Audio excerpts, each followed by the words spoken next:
1805, and the Austrian army is on the march against Napoleon. It didn't go great. The man leading this army was Francis II, the Holy Roman Emperor. He was also the Emperor of Austria, a title he created in response to Napoleon declaring himself the Emperor of France, because he wasn't about to be out-emperored by anyone.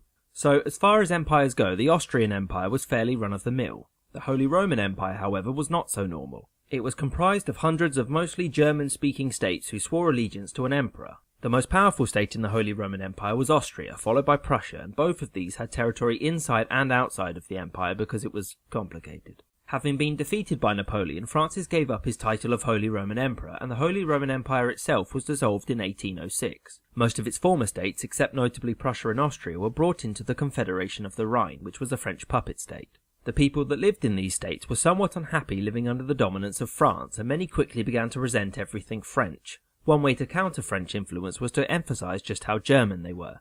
So, side note, the term German was used to refer to people that spoke German. There were Germans, but no Germany.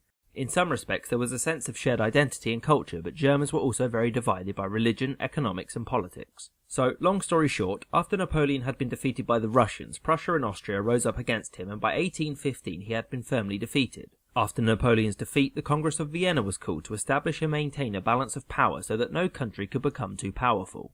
This balance of power is known as the Concert of Europe. A man called Clemens von Metternich was very important to the establishment of this new order. Metternich was an Austrian diplomat who was instrumental in protecting Austria from Napoleon's harsher punishments. As a result of the Congress, Prussia gained this territory, most notably the Rhineland, and Austria gained this territory in Italy but lost the Austrian Netherlands. Importantly, the German Confederation was formed. It was led by a president who was also the Emperor of Austria, had these borders which included some of Prussia and Austria but not all of Prussia and Austria, but was also totally not the Holy Roman Empire under a different name.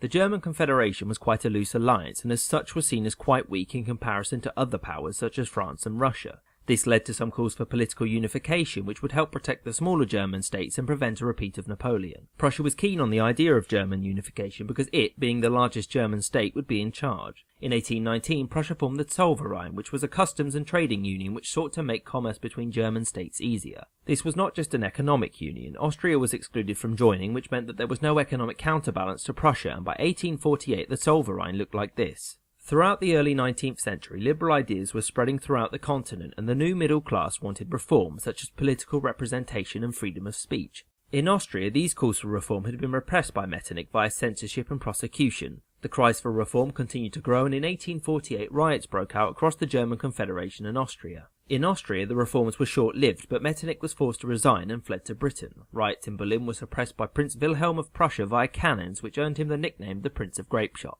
So the King of Prussia, Friedrich Wilhelm IV, begrudgingly agreed to the establishment of a parliament which could advise him. The liberal factions involved in the rioting believed that the best way to secure these reforms was via a unified Germany. As such, liberals across the German Confederation called the Frankfurt Parliament, which planned to unify Germany and declare Friedrich Wilhelm IV as its emperor. He said no, and by late 1849 the reform movement had died down. Most of the reforms implemented by the Frankfurt Parliament were quickly abandoned, but the idea of a unified Germany persisted. There were two proposals for a unified German state, Kleindeutschland, which means small Germany, and Großdeutschland, which means large Germany. The difference was that Großdeutschland included the German-speaking parts of the Austrian Empire, whereas Kleindeutschland did not.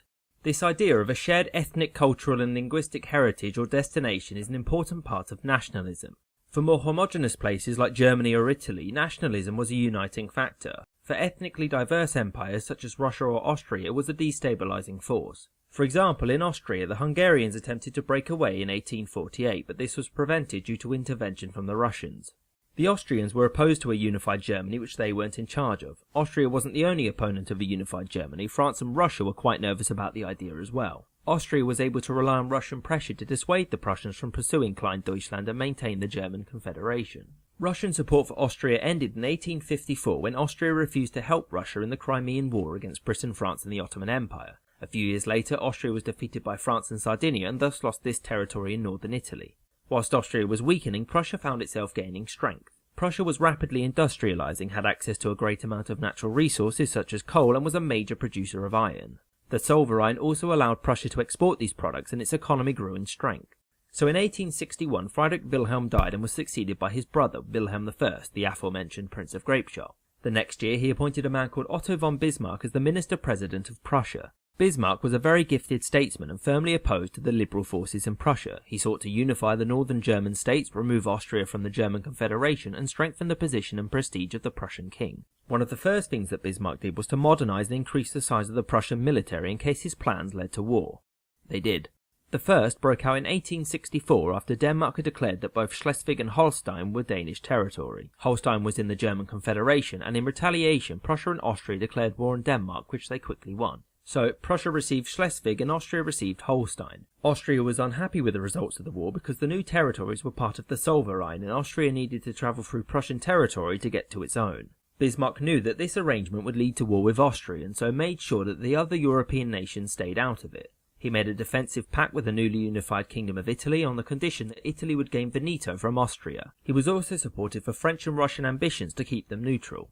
Eventually, Austria tried to resolve the issue surrounding Holstein, and Bismarck accused the Austrians of treating them like enemies. Prussian troops occupied Holstein in June 1866. Most of the German Confederation backed Austria, and war broke out shortly afterwards. Fortunately for Prussia, the Italians mobilised on the Austrian border and declared war 5 days later. Prussia quickly defeated Austria's northern allies, and Austria had lost the war within 2 months. One of the reasons for this was that Prussian troops were armed with a new type of rifle, the needle gun. The Austrians fared much better against the Italians, but their losses against Prussia led them to surrender. In the end, Prussia gained all of this territory, which became the North German Confederation with its own parliament. Austria also agreed to give up Veneto, but because they had generally outperformed the Italians, they gave it to France instead, who then gave it to Italy because 19th century war was weird. So the rapid rise of Prussia was something that the French had not anticipated. In 1870, the German Prince Leopold, Wilhelm I's cousin, was offered the Spanish crown. The French Emperor Napoleon III did not want the North German Confederation to gain Spain as an ally and demanded that Wilhelm order his cousin not to take the crown. Wilhelm told the French he'll get back to them and so sent a telegram to Bismarck. Bismarck edited the telegram so it sounded like Wilhelm rudely brushed the French off and published it. This made the French look weak and silly, so they declared war. So the French declaring war made them the aggressors, and thus the Prussians were able to gain the support of the southern German states. So to summarise the war, the French couldn't mobilise as many men, the French emperor was captured, the French had another revolution because it was the 19th century, and so at this point, why not? The Germans pushed this far into French territory, and on the 18th of January 1871 at the Palace of Versailles, the German leaders declared the creation of the German Empire with Wilhelm I as emperor. The French soon after surrendered, agreeing to pay indemnities and giving Germany the territory of Alsace-Lorraine. So, one of the great debates surrounding the German Empire is to what extent it was unification or simply Prussian dominance. The smaller German states felt that they were unable to protect themselves from their larger neighbours, but in return for protection found themselves dominated by Prussia, except for Liechtenstein, which was fine. The dominance of Prussia is best seen through what is known as the Kulturkampf, the culture struggle. So, northern Germany was mostly Protestant, whilst the south had a large Catholic population. The Catholic Church had immense political authority, and Bismarck wished to remove its influence and strengthen the central government. Catholic bishops were arrested en masse, and Catholic institutions were sidelined, but ultimately it persevered.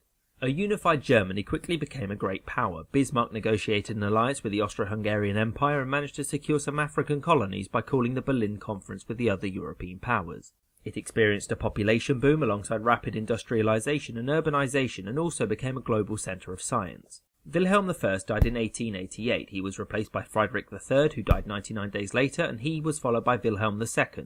Wilhelm wanted to assert his own independence and so encouraged Bismarck to resign in 1890. Unlike his predecessors, Wilhelm II was very hot-headed and prone to immediate reaction. He was also determined to increase the prestige of Germany. He did this by undertaking a major naval build-up in the early 20th century.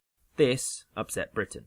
Britain had previously kept itself out of European affairs, but a large German navy posed a threat to its naval hegemony and could even threaten the British mainland. So, in 1914, the Archduke Franz Ferdinand was assassinated by a Serbian nationalist, and the established series of alliances and counter-alliances plunged Europe into World War I.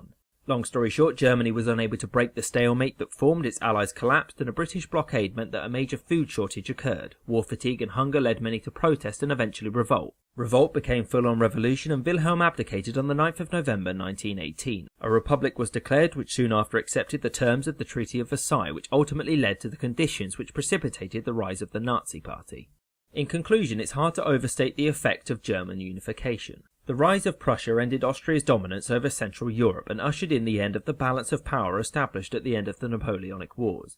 The strength of the new German Empire alongside its foreign policy paved the way for World War I and the new world which was left in its wake. I hope you enjoyed this episode and thank you for watching.